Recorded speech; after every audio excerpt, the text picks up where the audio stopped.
for some more maintenance information. I told you a little bit about myself last time, so I thought I'd tell you a little bit about what we've been doing since I arrived here last August. It's a beautiful, warm summer day here in Santee, and that plane's great, but I can talk a little bit louder. So, as many of you know, we had an unfortunate chemical issue prior to my arriving here, where a bunch of the grass on the greens perished, and a lot of that was replaced and sodded with creeping bent grass. When I was hired, I talked to the owner, and we decided to get rid of all that POA, annua that was left on the greens. I explained that bent grass would be a much more sustainable turf here in this area in Santee, where we get a lot of extra heat during the summer. POA annua takes a lot of extra work, a lot of extra effort, uses more water, more fertilizer, more chemicals, and than bent grass does. So after we put our heads together, we decided that was a good plan. So I brought out a few pieces here to show you what we did. This is a sod cutter. We took this onto the greens, cut the rest of the POA sod that was left off of the top of the greens. You can see the knife down below there just moves back and forth real quickly and slices it, and then we cut it into pieces and picked it up, and we actually gave it to a club that will remain nameless in Rancho Santa Fe that was going the opposite direction.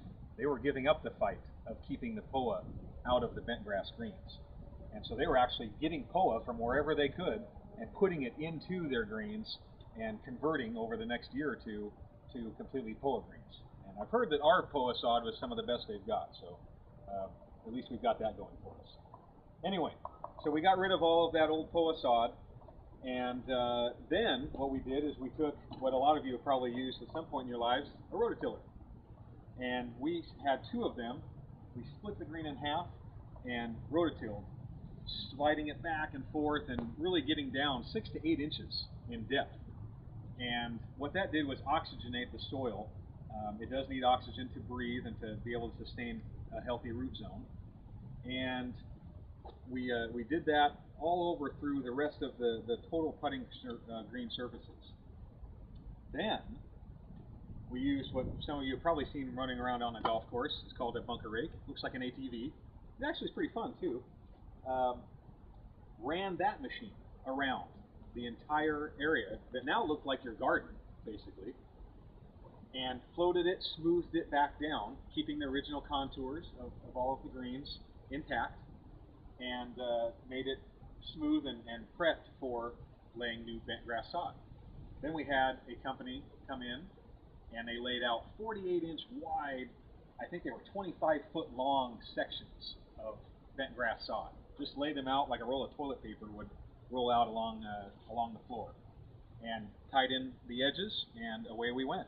And we started throwing a lot of water. We started rolling it to get it smooth, and unfortunately, 6 or 8 weeks after that process was done in September, we had frost. It was already getting that cold, and we stopped lowering the cutting heights on the machines and decided to take it easy, kind of hit the pause button, if you will, for the winter, because the plant is not actively growing. So you don't want to stress it out any more than you absolutely have to. And we obtained some pretty good green speeds, but they were still slow, but they were true, and that's all we were hoping for, was at least the ball roll would be smooth and true, if not having a whole lot of speed. We would get that later. So now fast forward to April. We aerified the greens. A lot of you are familiar with the aeration process.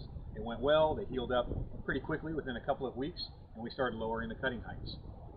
Around the middle to the last part of May, we got down to the lowest cutting height that we'll use on the greens, and then we aerified again the first week of June, and those have now since healed up as of this videotaping, and we're pretty happy with them. Come on over this way.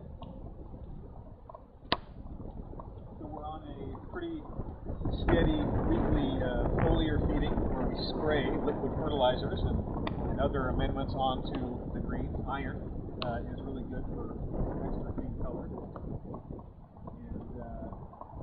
we're getting some pretty good comments now.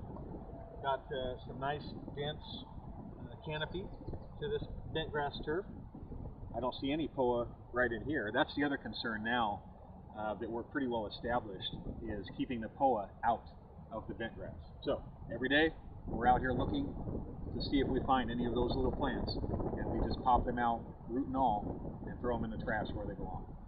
So that'll be the key, is to keep that from ever invading into our creeping bentgrass greens, and hopefully we'll see some speeds increase if we're able to roll them a little bit more frequently and that sort of thing as they mature and are able to withstand that stress.